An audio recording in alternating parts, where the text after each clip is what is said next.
Finally ನಿಮಗೆ Google ಇಂದ AdSense ಬಂದೇ ಬಿಡ್ತು. ನಮಸ್ಕಾರ ಕರ್ನಾಟಕ, ಇದೇನಂತ ಹೇಳಿ ನೋಡ್ತಾ ಇದ್ದೀರಾ. ಅಲ್ಲೊಂದ್ 3 ತಿಂಗಳಿಂದ ಗಿವ್ ಅವೇ ಮಾಡ್ತೀನಿ ಅಂದಿದ್ದೆ. ಸೊ ಅದೊಂದು ವಿಷಯ ಏನಂದ್ರೆ ಮೇ ಬಿ ಇದು ನಂದು ಲಾಸ್ಟ್ ವಿಡಿಯೋ ಆಗ್ಬೋದು ಯೂಟ್ಯೂಬ್ ಅಲ್ಲಿ. ನಾನು ನಿಮ್ಮ ರೋಹಿತ್ ಕಾಮತ್, ಹಾಗೆ ನೀವು ನೋಡ್ತಾ ಇದ್ದೀರಾ golden pets Kannada YouTube channel ನ. ಇದು ಆಕ್ಚುಲಿ ಮೊನ್ನೆ ನಮ್ ಚಿಕ್ಕಮ್ಮ ನನ್ಗೆ ಕೊಟ್ಟಿದ್ದು. ಆಕ್ಚುಲಿ ಚಿಕ್ಕ ವಯಸ್ಸಲ್ಲಿ ಈ ತರ ಹನುಮಂತನ್ ಗತೆ ಬೇಕಂತ ಹೇಳಿ ಕೇಳ್ತಾ ಇದ್ದೆ ಆಯ್ತಾ. ಸೊ ಅವಾಗ ಆಡೋ ವಯಸ್ಸಲ್ಲಿ ಕೇಳಿಕೆ ತಗೊಂಡ್ಕೊಡ್ಲಿಲ್ಲ, ಇವಾಗ ತಗೊಂಡ್ಕೊಟ್ಟಿದ್ದಾರೆ. ಅದು ಚಿಕ್ಕ ಸೈಜ್ ಇದು. ಸೊ ಅದರಿಂದ ಏನ್ ಮಾಡೋದಂತ ಹೇಳಿ ಈ ವಿಡಿಯೋದಲ್ಲಿ ಈ ತರ ತೋರಿಸ್ಕೊಂಡು ಮಾತಾಡ್ತಾ ಇದ್ದೀನಿ. ಸೊ ಚೆನ್ನಾಗಿದೆ ಅಲ್ಲ. ನೀವು ಇವಾಗ ನನ್ನ ಕೈಯಲ್ಲಿ ನೋಡ್ತಾ ಇರೋದು ಗೂಗಲ್ ಆಡ್ಸೆನ್ಸ್ ಅಂತ. ಇದನ್ನ ನನ್ಗೆ ಯೂಟ್ಯೂಬ್ ಅವ್ರು ಕಳ್ಸಿಕೊಟ್ಟಿದ್ದಾರೆ ಆಯ್ತಾ. ಇದನ್ನ ಯಾಕೆ ಕಳ್ಸಿಕೊಟ್ಟಿದ್ದಾರೆ ಅಂದ್ರೆ ಯೂಟ್ಯೂಬ್ ಇಂದ ಇನ್ಮೇಲೆ ನನ್ಗೆ ದುಡ್ಡು ಬರುತ್ತೆ. ಓಕೆ ಅಷ್ಟೆಲ್ಲ ಇಮ್ಯಾಜಿನೇಷನ್ ಹೋಗ್ಬೇಡಿ. ಈ ವಿಡಿಯೋ ಮೇ ಬಿ ಒಂದ್ ಸ್ವಲ್ಪ ಬೋರಿಂಗ್ ಆಗ್ಬೋದಾಯ್ತಾ, ಯಾಕಂದ್ರೆ ಒಂದ್ ಸ್ವಲ್ಪ ಕತೆ ಹೊಡೆಯಕ್ಕೆ ಇಷ್ಟಪಡ್ತೀನಿ ನಮ್ದು ಜರ್ನಿ ಬಗ್ಗೆ ಏನೆಲ್ಲ ಆಯ್ತು ಅಂತ ಹೇಳಿ. ಇವಾಗ ಸುಮಾರು ಜನ ಅನ್ಕೊಬಹುದು ಯಾವ ಗುರು ಆಡ್ಸೆನ್ಸ್ ಇಟ್ಕೊಂಡು ಇಷ್ಟೆಲ್ಲ ಬಿಲ್ಡಪ್ ಕೊಡ್ತಾ ಇದ್ದಾನಲ್ಲ ಅನ್ಕೊಂಡು. ಸುಮಾರು ಜನಕ್ಕೆ ಈ ಆಡ್ಸೆನ್ಸ್ ಅನ್ನೋದು ಸ್ವಲ್ಪ ಬೇಗ ಸಿಗುತ್ತೆ, 1 ಮಂತ್ 1 ಇಯರ್ ಅಲ್ಲೆಲ್ಲ ಸಿಗುತ್ತೆ. ಬಟ್ ನನ್ ಜರ್ನಿಲಿ ನನ್ ಸ್ಟೋರಿಲಿ ಕಂಪ್ಲೀಟ್ ಆಗಿ ಉಲ್ಟಾ. ಇದಕ್ಕೆ ಆಲ್ಮೋಸ್ಟ್ ನಾನು 4 ರಿಂದ 5 ವರ್ಷ ತಗೊಂಡಿದ್ದೀನಿ ಆಯ್ತಾ. ಮತ್ತೆ ಆಡ್ಸೆನ್ಸ್ ನನ್ ಕೈ ಬರೋದಕ್ಕೆ ಸುಮಾರು ಎಫರ್ಟ್ಸ್ ಹಾಕಿದ್ದೀನಿ, ಸುಮಾರು ಕಷ್ಟಪಟ್ಟಿದ್ದೀನಿ, ಸುಮಾರು ದಿನ ನಿದ್ದೆ ಕೂಡ ಬಿಟ್ಟಿದ್ದೀನಿ. ಅಂದ್ರೆ ಎಡಿಟಿಂಗ್ ಮಾಡೋ ಟೈಮಲ್ಲಿ ಏನಾಗ್ತಿತ್ತು ಅಂದ್ರೆ ಸ್ಟೋರೇಜ್ ಫುಲ್ ಆಗೋದು, ಮೊಬೈಲ್ ಸಪೋರ್ಟ್ ಆಗ್ತಾ ಇರಲಿಲ್ಲ, ಎಕ್ಸ್ಪೋರ್ಟ್ ಮಾಡೋ ಪ್ರಾಬ್ಲಮ್ ಆಗ್ತಾ ಇತ್ತು. ಸೊ ಅದನ್ನೆಲ್ಲ ಫೇಸ್ ಮಾಡ್ಕೊಂಡು ಅಪ್ಸ್ ಡೌನ್ಸ್ ಎಲ್ಲ ನೋಡ್ಕೊಂಡು ಬಂದಿದ್ದೀನಿ ಆಯ್ತಾ. ಮತ್ತೆ ಏನಂದ್ರೆ ಸ್ಟಾರ್ಟಿಂಗ್ ಅಲ್ಲಿ ಏನೋ ಜೋಶ್ ಇತ್ತು ಯೂಟ್ಯೂಬ್ ಅಲ್ಲಿ ಆ ತರ ಆಗುತ್ತೆ ಈ ತರ ಆಗುತ್ತೆ ಅಂತೆಲ್ಲ ಹೇಳ್ಕೊಂಡು. ಬಟ್ ಆಮೇಲೆ ಹೋಪ್ಸ್ ಇರ್ಲಿಲ್ಲ ನನಗೆ ಇಷ್ಟೆಲ್ಲ ಗ್ರೋತ್ ಸಿಗುತ್ತೆ, ಈ ಆಡ್ಸೆನ್ಸ್ ಎಲ್ಲ ಬರೋಷ್ಟು ನಮ್ ಚಾನಲ್ ಗ್ರೋತ್ ಆಗುತ್ತೆ ಅಂತ ಹೇಳಿ ನಿಜವಾಗ್ಲೂ ಅನ್ಕೊಂಡಿರ್ಲಿಲ್ಲ. ಆಕ್ಚುಲಿ ನಾನು ತುಂಬಾ ಲೇಜಿ. ಇಲ್ಲ ಅಂದಿದ್ರೆ ಏನಾದ್ರು ಜಾಸ್ತಿಯಾಗಿ ಕನ್ಸಿಸ್ಟೆಂಟ್ ಆಗಿ ವಿಡಿಯೋಸ್ ಹಾಕೊಂಡು ಇನ್ನೊಂದ್ ಸ್ವಲ್ಪ ಜಾಸ್ತಿ ಎಫರ್ಟ್ಸ್ ಹಾಕಿದ್ರೆ ಇಷ್ಟೊತ್ತಿಗೆ ಆಡ್ಸೆನ್ಸ್ ಎಲ್ಲ ಬಂದಿರೋದು, ಅಥವಾ 1-2 ಪೇಮೆಂಟ್ ಕೂಡ ರಿಸೀವ್ ಆಗಿರ್ತಿತ್ತೇನೋ ಇಷ್ಟೊತ್ತೊಳಗೆ. ಹೌದು ನಾನೊಂದ್ ಸ್ವಲ್ಪ ಲೇಜಿ, ಬಟ್ ಎಲ್ಲದನ್ನು ಮ್ಯಾನೇಜ್ ಮಾಡೋದಕ್ಕೆ ಹೋಗಿ ಯಾವ್ದ್ರಲ್ಲೂ ಕನ್ಸಿಸ್ಟೆಂಟ್ ಆಗಿರಕ್ ಆಗಿಲ್ಲ. ಸೊ ನಾನ್ ಬೇಕಾದ್ರೆ ವಿಡಿಯೋಸ್ ಡೈಲಿ ಹಾಕ್ಬೋದು, ಬಟ್ ನನಗೆ ಆತರ ಹಾಕಕ್ ಇಷ್ಟ ಇಲ್ಲ. ಒಟ್ರಾಶಿ ಹಾಕಿದ್ರೆ ನನ್ಗೂ ಸರಿಯಾಗಲ್ಲ ಅದೇನೋ. ಈ ತರ ವಿಡಿಯೋಸ್ ಹಾಕ್ಬೇಕಂದ್ರೆ ನಾನು ಇದೇ ತರ ಹಾಕ್ಬೇಕು. ಸೊ ಅದರಿಂದ ಜಾಸ್ತಿ ಟೈಮ್ ತಗೊಂಡು ಗ್ಯಾಪ್ ಆದ್ರೂ ಪರವಾಗಿಲ್ಲ ಅನ್ಕೊಂಡು ಪ್ರಾಪರ್ ಆಗಿ ನಾನು ವಿಡಿಯೋ ಮಾಡಿ ಹಾಕೋದು, ಎಡಿಟಿಂಗ್ ಎಲ್ಲ ಸ್ವಲ್ಪ ಮಾಡ್ಕೊಂಡು. ಸೊ ಇವಾಗ ಒಂದ್ ಸ್ವಲ್ಪ ಇಂಪಾರ್ಟೆಂಟ್ ವಿಷಯ ಬಗ್ಗೆ ಮಾತಾಡ್ತೀನಿ. ಅದೇನಂದ್ರೆ ಇದು ನನ್ನ ಚಾನಲ್ ನಲ್ಲಿ ಮೇ ಬಿ ಲಾಸ್ಟ್ ವಿಡಿಯೋ ಆಗ್ಬೋದು, ಅಥವಾ ಇನ್ನೊಂದ್ 2 ವಿಡಿಯೋಸ್ ಬಂದ್ರೆ ಬರ್ಬೋದಾಯ್ತಾ. ಯಾಕಂದ್ರೆ ಇವಾಗ ನಮ್ಮ ಮನೆ ಹತ್ರ ಕಾಲೇಜ್ ಇತ್ತು, ಡಿಗ್ರಿ ಎಲ್ಲ ಹೋಗ್ತಾ ಇದ್ದೆ. ಸೊ ಸ್ಟಡೀಸ್ ಪ್ಲಸ್ ಇದನ್ನೆಲ್ಲ ಮಾಡ್ಕೊಂಡು ಹೋಗ್ತಾ ಇದ್ದೆ ಆಯ್ತಾ. ಈ ವಿಡಿಯೋ ಎಡಿಟಿಂಗು, ಹಾಗೆ ನಮ್ದು ಸ್ಮಾಲ್ ಬಿಸ್ನೆಸ್, ಹಾಗೆ ಯೂಟ್ಯೂಬ್ ಎಲ್ಲ ಮಾಡ್ಕೊಂಡು ಹೋಗ್ತಾ ಇದ್ದೆ. ಒಂದ್ ರೇಂಜ್ ಅಲ್ಲಿ ಚೆನ್ನಾಗ್ ಆಗ್ತಾ ಇತ್ತು. ಬಟ್ ಇವಾಗ ಎಕ್ಸಾಮ್ಸ್ ಕೂಡ ಆಗ್ತಾ ಇದೆ, ಇನ್ನೊಂದು ವಾರದಲ್ಲಿ ಡಿಗ್ರಿ ಕೂಡ ಮುಗ್ದಂಗೆ ಅಲ್ಲಿಗೆ. ಸೊ ನಾನ್ ಮುಂದೆ ಕೂಡ ಇದನ್ನೆಲ್ಲ ಮಾಡ್ಕೊಂಡಿರ್ತೀನಿ. ಮುಂದೆ ಎಲ್ಲ ಇದೇ ಮಾಡ್ತೀನಿ ಅಂದ್ರೆ ಸ್ವಲ್ಪ ಕಷ್ಟ ಆಗುತ್ತೆ, ಸ್ವಲ್ಪ ರೆಸ್ಪಾನ್ಸಿಬಿಲಿಟಿ ಕೂಡ ಜಾಸ್ತಿ ಇರೋದ್ರಿಂದ ಫ್ಯೂಚರ್ ಬಗ್ಗೆ ಏನಾದ್ರು ಯೋಚನೆ ಮಾಡ್ಬೇಕಲ್ಲ. ಸೊ ಅದನ್ನೆಲ್ಲ ಮೈಂಡ್ ಅಲ್ಲಿ ಇಟ್ಕೊಂಡು ಇದನ್ನೆಲ್ಲ ಸ್ಟಾಪ್ ಮಾಡೋಣ ಅಂತ ಹೇಳಿ ಅನ್ಕೊಂಡಿದೀನಿ. ಮತ್ತೆ ಇನ್ನೊಂದು ವಿಷಯ ಏನಂದ್ರೆ ಈ ಆಡ್ಸೆನ್ಸ್ ಯಾವತ್ತು ಬಂತೋ ಅವತ್ತೆ ನಮ್ ಕಾಲೇಜಲ್ಲಿ ಜಾಬ್ ಫೇರ್ ಎಲ್ಲ ಇತ್ತು, ಅಂದ್ರೆ ಕ್ಯಾಂಪಸ್ ಸೆಲೆಕ್ಷನ್ ಎಲ್ಲ ಇತ್ತಾಯ್ತಾ. ಸೊ ನಾನ್ ಕೂಡ ಅಟೆಂಡ್ ಆಗಿದ್ದೆ, ಏನಾಗುತ್ತೆ ನೋಡೋಣ ಅಂತ ಹೇಳಿ. ಬಟ್ ಅದೆಲ್ಲ ಮುಗಿಸಿ ಮನೆಗೆ ಬಂದು ನೋಡೋ ಜೊತೆಗೆ ಆಡ್ಸೆನ್ಸ್ ಕೂಡ ಬಂದಿತ್ತಾಯ್ತಾ. ಸೊ ಆ ಮೂಮೆಂಟ್ ಇಂದ ಫುಲ್ ಕನ್ಫ್ಯೂಸ್ ಯಾವ್ದು ಮಾಡ್ಬೇಕು ಅಂತ ಹೇಳಿ. ಸೊ ಇನ್ನು ನಮ್ಗೆ ಕ್ಲಾರಿಟಿ ಸಿಕ್ಕಿಲ್ಲ. ಒಂದ್ ಕಡೆ ಜಾಬ್ ಅದು ಇದು ಆದ್ರೆ, ನಿಮ್ ಕಡೆಯಿಂದ ನಂದು ಯೂಟ್ಯೂಬ್ ಹಾಗೆ ಬಿಸ್ನೆಸ್ ಎಲ್ಲ. ಸೊ ಅಂದ್ರೆ ಭಾರಿ ದೊಡ್ಡ ರೇಂಜಿಗೆ ಏನಿಲ್ಲ, ಅದು ನೀವು ಅರ್ಥ ಮಾಡ್ಕೊಳ್ಳಿ ನಾವ್ ಯಾವ ತರ ಹೇಳ್ತಾ ಇದೀನಿ ಅಂತ. ಸೊ ಒಂದೊಂದ್ಸಲಿ ಅನ್ಸುತ್ತೆ ಯಾಕೆ ಇಷ್ಟೆಲ್ಲ ಮಾಡೋದಕ್ಕೆ ಹೋದೆ, ನಮ್ದು ಹಾಬಿ ಇದು ಬಿಸ್ನೆಸ್ ಆಗಿ ಕನ್ವರ್ಟ್ ಆಯ್ತು, ಯೂಟ್ಯೂಬ್ ಮಾಡಿದೆ, ಹಾಗೆ ಎಡಿಟಿಂಗ್ ಎಲ್ಲ ಕಲ್ತು ಏನೇನೋ ಮಾಡೋದಕ್ಕೆ ಹೋದೆ. ಬಟ್ ಇಷ್ಟೆಲ್ಲ ಮಾಡಿದ್ರೂ ಕ್ಲಾರಿಟಿ ಇಲ್ಲ. ಇದನ್ನೆಲ್ಲ ಮಾಡಿದ್ರೆ ಸುಮ್ನೆ ಇದ್ದಿದ್ರೆ ಲೈಫ್ ಇಷ್ಟೊತ್ತಿಗೆ ಏನೋ ಒಂದು ಹಾಕೊಂಡು ಹೋಗ್ತಾ ಇತ್ತು. ಬಟ್ ಇವಾಗ ನೋಡಿದ್ರೆ ಫುಲ್ ಟೆನ್ಷನ್, ಯಾವ್ದು ಮಾಡ್ಬೇಕು ಏನಂತೇಳಿ ನನ್ಗೆ ಕ್ಲಾರಿಟಿನೇ ಸರಿ ಸಿಗ್ತಾ ಇಲ್ಲ. ಈ ಆಡ್ಸೆನ್ಸ್ ಎಲ್ಲ ಬಂದಿದೆ ಇವಾಗ ಕಾಲೇಜ್ ಮುಗಿತಾ ಇದ್ದಂಗೆ. ಇದೇನೋ ದೊಡ್ಡ ಆಪರ್ಚುನಿಟಿನೋ ಅಥವಾ ಏನಂತ ಹೇಳಿ ಸರಿಯಾಗಿ ಗೊತ್ತಾಗ್ತಾ ಇಲ್ಲ. ಎಲ್ಲ ಯಾವ ತರ ಆಗಿದೆ ಅಂದ್ರೆ ರಕ್ಷಿತ್ ಶೆಟ್ಟಿ ಅವ್ರದೊಂದು ಲೈನ್ ಇದೆ ಅಲ್ಲ, ಕೆಲವೊಂದ್ಸಲ ಲೈಫಲ್ಲಿ ನಮ್ಮ ಎದುರುಗಡೆ 2 ದೋಣಿ ಕಾಣಿಸ್ತಾ ಇರುತ್ತೆ.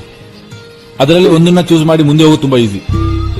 ಆದ್ರೆ ಹೋಗ್ತಾ ಹೋಗ್ತಾ ನಾವು ಬಿಟ್ಟಿರೋ ದೋಣಿ ಇರುತ್ತಲ್ಲ, ಅದರ ಬಗ್ಗೆ ಯೋಚನೆ ಬಂದಾಗಲೇ ಶುರು ಆಗೋದು ಕನ್ಫ್ಯೂಷನ್.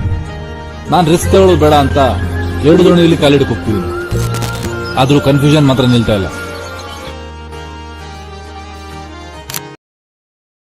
ಮತ್ತೆ ನಮ್ದು ಯೂಟ್ಯೂಬ್ ಹಾಗೆ ಇನ್ಸ್ಟಾಗ್ರಾಮ್ ಫ್ಯಾಮಿಲಿ ಬಗ್ಗೆ ಏನ್ ಹೇಳೋಣ. ಯಾರು ನನ್ನ ಇನ್ಸ್ಟಾಗ್ರಾಮ್ ಹಾಗೆ ಯೂಟ್ಯೂಬ್ ಅಲ್ಲೆಲ್ಲ ಫಾಲೋ ಮಾಡ್ಕೊಂಡು ಸಪೋರ್ಟ್ ಮಾಡಿದಿರಲ್ಲ, ಎಲ್ರಿಗೂ ತುಂಬಾ ತುಂಬಾ ಧನ್ಯವಾದಗಳು. ಒಂದ್ಸರಿ ನಿಜವಾಗ್ಲೂ ಅನಿಸ್ತಾ ಇತ್ತು ಏನ್ ಇವರು ಈ ರೇಂಜಿಗೆ ಸಪೋರ್ಟ್ ತೋರಿಸ್ತಾ ಇದಾರಲ್ಲ ಅಂತ ಹೇಳಿ. ನಾನೇನ್ ಜಾಸ್ತಿ ವಿಡಿಯೋಸ್ ಹಾಕಿಲ್ಲ ಅಥವಾ ಹೇಳೋಂತ ಕಂಟೆಂಟ್ ಕೂಡ ಕೊಟ್ಟಿಲ್ಲ, ಬಟ್ ಆದ್ರೂ ನೀವುಗಳು ತೋರಿಸಿರೋ ಸಪೋರ್ಟ್ ಇದೆ ಅಲ್ಲ, ನಿಜವಾಗ್ಲೂ ಅದನ್ನ ಯಾವ ತರ ಎಕ್ಸ್ಪ್ರೆಸ್ ಮಾಡ್ಬೇಕು ಅಂತ ಹೇಳಿ ನನಗೆ ಗೊತ್ತಾಗ್ತಾ ಇಲ್ಲ. ಸೊ ಸುಮಾರು ಸರಿ ಅಪ್ಸ್ ಅಂಡ್ ಡೌನ್ಸ್ ಅಲ್ಲಿ ಕೂಡ ಅಷ್ಟೇ ನೀವು ಬಂದು ಕಮೆಂಟ್ ಹಾಗೆ DMs ಎಲ್ಲ ಹಾಕ್ತಾ ಇದ್ರಿ, ಬ್ರೋ ಯಾವ್ದೇ ಕಾರಣಕ್ಕೂ ವಿಡಿಯೋಸ್ ಹಾಕೋದ್ ನಿಲ್ಸ್ಬೇಡಿ, ನಾವು ನಿಮ್ ಜೊತೆಗೆ ಇರ್ತೀವಿ, ನಾವು ಸಪೋರ್ಟ್ ಮಾಡ್ತೀವಿ ಅಂತೆಲ್ಲ ಹೇಳಿ.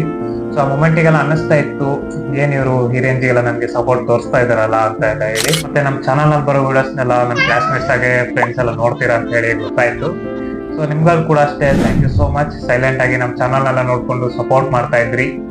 ಮತ್ತೆ ಇವಾಗ ಸುಮಾರು ಜನಕ್ಕೆ ಡೌಟ್ ಇರ್ತಿ ಆಡ್ಸೆನ್ಸ್ ಎಲ್ಲ ಬಂದ್ರ ಮೇಲೆ ದುಡ್ಡು ಬರುತ್ತೆ ಅಂತ ಹೇಳಿ ಅನ್ಕೊಂಡಿರ್ತೀರಾ. ಹೌದು ಬರುತ್ತೆ, ಪೇಮೆಂಟ್ ಎಲ್ಲ ಬರೋದಕ್ಕೆ $100 ಎಲ್ಲ ಕಂಪ್ಲೀಟ್ ಆಗ್ಬೇಕು ಪೇಮೆಂಟ್ ರಿಸೀವ್ ಆಗೋದಕ್ಕೆ. ಸೊ ಅದೆಲ್ಲ ಕಂಪ್ಲೀಟ್ ಆಗಿ ಬರೋದಕ್ಕೆ 2 ವರ್ಷ ಆದ್ರೂ ಬೇಕಾಗುತ್ತೆ. ಮತ್ತೆ ಈ ವಿಡಿಯೋದಲ್ಲಿ ನನ್ನ ಫಸ್ಟ್ ಕಸ್ಟಮರ್ ನಾನು ನೆನ್ಪು ಮಾಡ್ಕೊಳಕ್ ಇಷ್ಟಪಡ್ತೀನಿ. ಸೊ ಅವ್ರ ಹೆಸರು ಚಂದ್ರಶೇಖರ್ ಅಂತ ಹೇಳಿ ನನ್ನ ಮೊದಲನೇ ಕಸ್ಟಮರ್, ಅಂದ್ರೆ ಆನ್ಲೈನ್ ಅಲ್ಲಿ ನನ್ನ ಮೊದಲನೇ ಕಸ್ಟಮರ್ ಆಯ್ತಾ. ಸೊ ನನ್ಗೆ ಒಂದು ಗ್ರೇಟ್ ಆಪರ್ಚುನಿಟಿನ ಕೊಟ್ರು ನನ್ಗೆ ಒಂದು ಸ್ಟಾರ್ಟ್ ಮಾಡೋದಕ್ಕೆ. ಮೊದಲು ಚಿಕ್ಕದಾಗೆಲ್ಲ ಇತ್ತು, ಆಮೇಲೆ ಈ ಆನ್ಲೈನಿಗೆಲ್ಲ ಬಂದು ಸೊ ಬೇರೆ ಬೇರೆ ಕಡೆ ಕಳ್ಸೋಣ ಅಂತ ಹೇಳಿ ಸ್ಟಾರ್ಟ್ ಆಯ್ತು ಆಯ್ತಾ. ಸೊ ನಾನು PU ಇರುವಾಗ ಒಂದು ವಿಡಿಯೋ ಪೋಸ್ಟ್ ಮಾಡಿದೆ ಯೂಟ್ಯೂಬ್ ಅಲ್ಲಿ. ಸೊ ಈ ಸೇಲ್ ಬಗ್ಗೆ ಎಲ್ಲ 2 ದಿನ ಬಿಟ್ಟು ಅವ್ರು ಕಾಲ್ ಮಾಡ್ತಾರೆ ಆಯ್ತಾ, ನನ್ನ ಫಸ್ಟ್ ಕಸ್ಟಮರ್ ಚಂದ್ರಶೇಖರ್ ಅನ್ನೋರು. ಸೊ ಅವಾಗ ನಾನು ಹೇಳ್ದೆ ಅವರಿಗೆ, ಬ್ರೋ ನೀವೇ ನಮ್ದು ಫಸ್ಟ್ ಕಸ್ಟಮರ್ ಅಂತ. ಸೊ ಅವ್ರು ಏನು ಹೇಳಿಲ್ಲ, ಇಟ್ಸ್ ಓಕೆ ಬ್ರೋ, ನಮಗೆ ಫೀಚರ್ಸ್ ಎಲ್ಲ ಸೇಫ್ ಆಗಿ ಬಂದ್ರೆ ಸಾಕಂತ ಹೇಳಿ ಹೇಳಿದ್ರು. ಸೊ ಅವಾಗ ಚಿಕ್ಕದಾಗಿ ಆ ಟ್ರಸ್ಟ್ ಇಂದ ನಮ್ ಬಿಸ್ನೆಸ್ ಸ್ಟಾರ್ಟ್ ಆಗಿದ್ದು. ಇವಾಗ ಒಂದು ಲೆವೆಲ್ಗೆ ಬಂದು ನಿಂತ್ಕೊಂಡಿದೆ ಆಯ್ತಾ. ಅದರಲ್ಲಿ 2026 ಅಂತೂ ನಮ್ಗೆ ಗ್ರೇಟ್ ಇಯರ್. ಸೊ ಫುಲ್ ಆಗಿ ಚೆನ್ನಾಗಿ ಗ್ರೋತ್ ಆಯ್ತು. ಮತ್ತೆ ಇವಾಗ ಸುಮಾರು ಜನ ಅನ್ಕೊಬಹುದು ನಾವು ಕೂಡ ಮೊದ್ಲಿಂದನೂ ಪರ್ಚೇಸ್ ಮಾಡಿದ್ವಿ, ರೆಗ್ಯುಲರ್ ಆಗಿ ಬೈ ಮಾಡ್ತಾ ಇದ್ವಿ ಅಂತ. ಬಟ್ ಆದ್ರೂ first customer is emotion guys. ಅವರೊಂದು ಗ್ರೇಟ್ ಆಪರ್ಚುನಿಟಿನ ಕೊಟ್ರು ಸೊ ಇದನ್ನೆಲ್ಲ ನನಗೆ ಸ್ಟಾರ್ಟ್ ಮಾಡೋದಕ್ಕೆ. So once again thank you so much mister Chandrashekhar ಅವರಿಗೆ. ಸೊ ಈ ಗಿವ್ ಅವೇ 3 ಜನಿಗೆ ಅಂತ ಹೇಳ್ದೆ ಅಲ್ಲ, ಸೊ ಅದರಲ್ಲಿ ಒಂದನ್ನ ಈ ಚಂದ್ರಶೇಖರ್ ಅವರಿಗೆ ಕೊಡಕ್ಕೆ ಇಷ್ಟಪಡ್ತೀನಿ. ನನ್ನ ಮೊದಲನೇ ಕಸ್ಟಮರಿಗೆ ಆಸ್ ಎ ಗಿಫ್ಟ್ ಆಗಿ ನಾನು ಇದನ್ನ ಕೊಡಕ್ಕೆ ಇಷ್ಟಪಡ್ತಾ ಇದ್ದೀನಿ.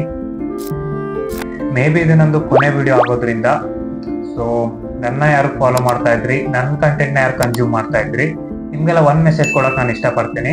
ಏನಂದ್ರೆ ನಿಮ್ ಲೈಫ್ ಅಲ್ಲಿ ಬರೀ ಓದೋದಲ್ದೆ ಸೊ ನಿಮ್ ಸ್ಕಿಲ್ ನ ಇಂಪ್ರೂವ್ ಮಾಡ್ಕೊಳ್ಳಿ. ನಿಮ್ ಹತ್ರ ಏನ್ ಟ್ಯಾಲೆಂಟ್ ಇದೆ, ನಿಮ್ ಹತ್ರ ಏನ್ ಸ್ಕಿಲ್ ಇದೆ ಅದನ್ನ ಮಾಸ್ಟರ್ ಮಾಡ್ಕೊಳ್ಳಿ. ಯಾವ್ದಾದ್ರು ಆಯ್ತು, ಸೊ ಚಿತ್ರ ಬಿಡಿಸೋದು, ಹಾಡು ಹೇಳೋದು, ಡ್ಯಾನ್ಸ್ ಮಾಡೋದು, ಅಥವಾ ಈ ವಿಡಿಯೋ ಎಡಿಟಿಂಗು, ಸೊ ಯಾವ್ದಾದ್ರು ಆಗ್ಲಿ, ಸೊ ಅದನ್ನ ಬಿಡಕ್ ಹೋಗ್ಬೇಡಿ ಲೈಫ್ ಅಲ್ಲಿ. ಯಾಕಂದ್ರೆ ಅದರಿಂದ ನಿಮ್ಗೊಂದು ಐಡೆಂಟಿಟಿ ಸಿಗುತ್ತೆ ಲೈಫ್ ಅಲ್ಲಿ. ಸೊ ನೀವು ಬರೀ ಓದ್ತಾ ಹೋದ್ರೆ ಸೊ ಅದಕ್ಕೆ ಅದೇ ತರ ವ್ಯಾಲ್ಯೂ ಇರಲ್ಲ. ನಿಮ್ ಸ್ಕಿಲ್ ನ ಮಾಸ್ಟರ್ ಮಾಡ್ಕೊಳ್ಳಿ, ನಿಮ್ ಸ್ಕಿಲ್ಗೂ ಕೂಡ ಸ್ವಲ್ಪ ಟೈಮ್ ಕೊಡಿ, ಅದಕ್ಕೂ ಕೂಡ ಎಫರ್ಟ್ಸ್ ಹಾಕಿ. ಸೊ ಮುಂದೆ ಹೋಗಿ ನಿಮ್ಗೆ ಎಜುಕೇಶನ್ ಅಲ್ಲಿ ಏನು ವರ್ಕ್ ಆಗಿಲ್ಲ ಅಂದ್ರೆ ನಿಮ್ ಹತ್ರ ಟ್ಯಾಲೆಂಟ್ ಸ್ಕಿಲ್ ಎಲ್ಲ ಇರುತ್ತೆ, ಅದರಿಂದ ನೀವೇನಾದ್ರೂ ಮಾಡ್ಬೋದು. ಇದನ್ನೆಲ್ಲ ಹೇಳಷ್ಟೇ ದೊಡ್ಡವನ್ ನಾನಲ್ಲ ಅಥವಾ ಹೇಳೋದು ನಾನು ಸರಿ ಆಗಲ್ಲ. ಬಟ್ ಆದ್ರೂ ನನ್ನ ಫಾಲೋ ಮಾಡ್ತಿರೋರ್ಗೆ ಇದೊಂದು ಮೆಸೇಜ್ ಕೊಡ್ಬೇಕು ಅನ್ಸ್ತು, ಸೊ ಅದರಿಂದ ಹೇಳ್ತಾ ಇದ್ದೀನಿ. ಇವಾಗ ಇಲ್ಲಿ ಸುಮಾರು ಜನ ಗಿವ್ ಗೋಸ್ಕರ ಬಂದಿದ್ದೀರಾ. ಸೊ ಇವಾಗ ಟೈಮ್ ವೇಸ್ಟ್ ಮಾಡದೆ ಗಿವ್ ವಿನ್ನರ್ ನ ಸೆಲೆಕ್ಟ್ ಮಾಡೋಣ.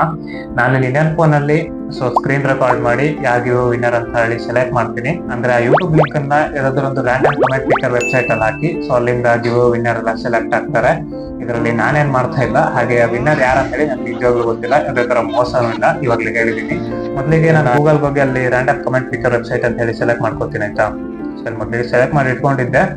ಹಾಗೆ ಇಲ್ಲಿ ಯೂಟ್ಯೂಬ್ ಕಮೆಂಟ್ ಪಿಕ್ಕರ್ ಅನ್ನೋ ವೆಬ್ಸೈಟ್ ಫಸ್ಟ್ ಇದೆ, ಅದನ್ನೇ ಚೂಸ್ ಮಾಡ್ಕೊಂತೀನಿ ನಾನು. ಸೊ ಇಲ್ಲಿ ಯೂಟ್ಯೂಬ್ ಲಿಂಕ್ ಹಾಕಕ್ಕೆ ಹೇಳ್ತಾ ಇದೆ. ನಾವು ನಮ್ಮ ಸ್ಟುಡಿಯೋಗೆ ಹೋಗಿ, ಅಂದ್ರೆ ಯೂಟ್ಯೂಬ್ ಸ್ಟುಡಿಯೋಗೆ ಹೋಗಿ ವಿನ್ನರ್ ಅಲ್ಲಿ ಗಿವ್ ವಿಡಿಯೋನ ಪೇಸ್ಟ್ ಮಾಡ್ತಿದೆ. All my monster fish update ಅಂತ ಹೇಳಿ ಒಂದು ವಿಡಿಯೋ ಮಾಡಿದ್ದೆ, ಅದ್ರಲ್ಲಿ ಹೇಳಿದ್ದೆ.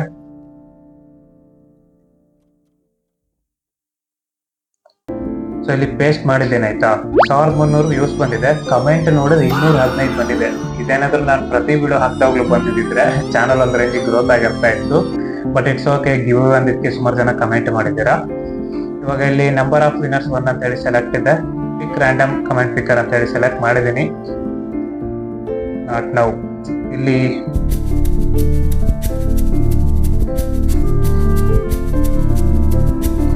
ಇಲ್ಲಿ ಬಸಮ್ಮ ಹಿರೇಮಠ ಅನ್ನೋರು ಸೊ ಮೊದಲನೇ ವಿನ್ನರ್ ಆಗಿದ್ದಾರೆ. ಇವ್ರೇನ್ ಕಮೆಂಟ್ ಮಾಡಿದ್ರು ಅಂದ್ರೆ I am Pradeep from Mudhol Bagalkot district ಅಂತ ಹೇಳಿ ಕಮೆಂಟ್ ಮಾಡಿದ್ರು. ಸೊ ನೀವೇನಾದ್ರೂ ವಿಡಿಯೋ ನೋಡ್ತಾ ಇದ್ರೆ ನಮ್ಗೆ ಇನ್ಸ್ಟಾಗ್ರಾಮ್ ಅಲ್ಲಿ ಕಾಂಟ್ಯಾಕ್ಟ್ ಮಾಡಿ, ಮತ್ತೆ ನಾನಲ್ಲಿ ಫರ್ದರ್ ಸ್ಟೆಪ್ಸ್ ಎಲ್ಲ ಹೇಳ್ತೀನಿ ಏನೇನ್ ಮಾಡ್ಬೇಕು ಅಂತ ಹೇಳಿ. ನಾವು ಪಿಕ್ ಅನದರ್ ರ್ಯಾಂಡಮ್ ಕಮೆಂಟ್ ನ ಪಿಕ್ ಮಾಡೋಣ. ಸೊ ಇನ್ನೊಬ್ರು ವಿನ್ನರ್ ನ ಸೆಲೆಕ್ಟ್ ಮಾಡೋಣ ಆಯ್ತಾ. ಸೊ ಇಲ್ಲಿ ಹೊಂಬಾಳೆ ಏನೋ ಇದೆ. ಸೊ ಇವ್ರು ಕಮೆಂಟ್ ಮಾಡಿದ್ದಾರೆ ಸುಜಾನ್ ಮಂಡ್ಯ ಅಂತ ಹೇಳಿ. ಸೊ ಇವರು ಸೆಕೆಂಡ್ ವಿನ್ನರ್ ಆಗಿರ್ತಾರೆ. ನೀವು ಕೂಡ ಅಷ್ಟೇ ಈ ವಿಡಿಯೋ ನೋಡ್ತಾ ಇದ್ರೆ ನಮ್ಗೆ ಇನ್ಸ್ಟಾಗ್ರಾಮ್ ಅಲ್ಲಿ ಕಾಂಟ್ಯಾಕ್ಟ್ ಮಾಡಿ, ಅಲ್ಲಿ ಮುಂದೆ ಏನೇನ್ ಸ್ಟೆಪ್ ನ ಮಾಡ್ಬೇಕು ಅಂತ ಹೇಳಿ ನಿಮ್ಗೆ ತಿಳಿಸ್ಕೊಡ್ತೀನಿ. ಅಂಡ್ ಗಿವ್ ಅವೇ ವಿನ್ನರ್ ಆದವ್ರಿಗೆಲ್ಲ ಕಂಗ್ರಾಚುಲೇಷನ್. ಸೊ ಗಿವ್ ಅವೇ ಸಿಗದೆ ಇದ್ದವರಿಗೆ ಸುಮ್ನೆ ಯಾಕೆ ಡಿಪ್ರೆಷನ್ ಎಲ್ಲ ಮಾಡ್ಕೊಂತೀರಾ? ಇಟ್ಸ್ ಓಕೆ, ಬಂದು ಇವಾಗ ಮೆಸೇಜ್ ಎಲ್ಲ ಹಾಕ್ಬೇಡಿ ಬ್ರೋ, ನಾವು ಮೊದ್ಲಿಂದ ಸಪೋರ್ಟ್ ಮಾಡ್ತಾ ಇದ್ವಿ, ನಮಗ್ ಕೊಡ್ಲಿಲ್ಲ ಅಲ್ಲ ಅಂತ ಹೇಳಿ. ಸೊ ನಾನು ಜಾಸ್ತಿ 200 ಅಥವಾ 300 ವರ್ತಲ್ಲಿರೋ ಗಿವ್ ಎಲ್ಲ ಕೊಡ್ಬೋದು. ಸೊ ನೀವು ಇದಕ್ಕೆ ಎಫರ್ಟ್ಸ್ ಹಾಕಿ ಇನ್ನು ಜಾಸ್ತಿ ಇರೋದೆಲ್ಲ ತಗೊಬಹುದು. ಮತ್ತೆ ಇದಿಷ್ಟು ಇವತ್ತಿನ ವಿಡಿಯೋ.